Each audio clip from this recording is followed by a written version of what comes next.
Hi friends, welcome to Asma class. आज का topic हमारा अर्थ के आधार पर वाक्य के कितने प्रकार हैं और सभी प्रकार की परिभाषा उदाहरण हम आपको बताएंगे और अर्थ के आधार पर वाक्य में परिवर्तन करना भी सिखाएंगे।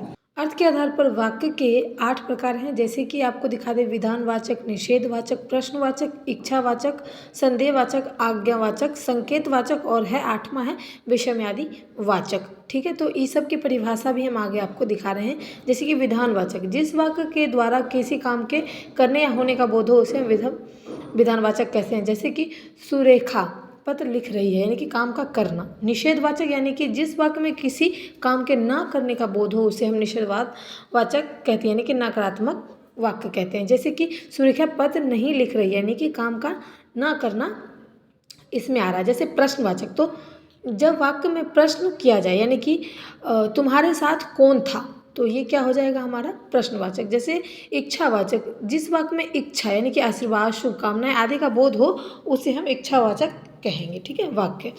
जैसे कि आपका जीवन सुखमय हो, यानी कि क्या हुआ, इच्छा जता रहे हैं। संदेहवाचक, तो देखेंगे जिस वाक्य में काम के होने का संदेह हो, यानी कि अथवा संभावना हो, यानी कि बोध हो रहा हो, तो उसे हम क्या कहेंगे, संदेहवाचक। जैसे शायद आज बारिश हो जाएगी।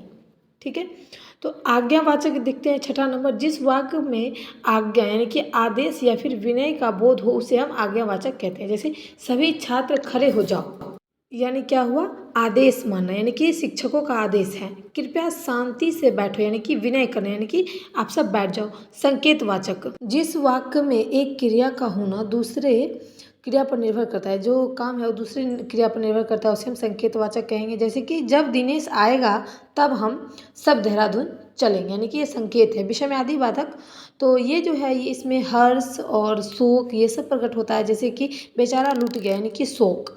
वाह कैसा मौसम है सुहावना, तो ये क्या है, खुशी। अर्थ के आधार पर वाक्य में परिवर्तन कैसे होता है देखते हैं।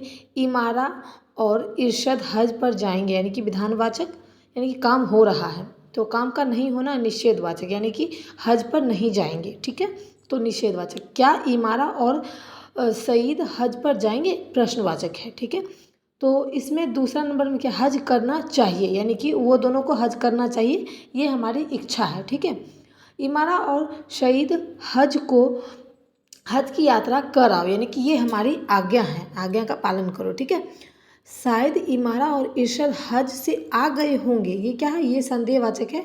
हम संदेह कर रहे हैं, शायद आ भी सकता है और नहीं भी आ सकता है। ठीक है, तो यदि उसके बाद क्या है, संकेतवाचक, यानी कि यदि इमारा और इरशद सईद आ गए होते तो जरूर मिलते, यानी कि अगर आ गया होता तो वो दोनों हमें जरूर मिलता। ये क्या है, संकेतवाचक, ये संकेत दे रहा है।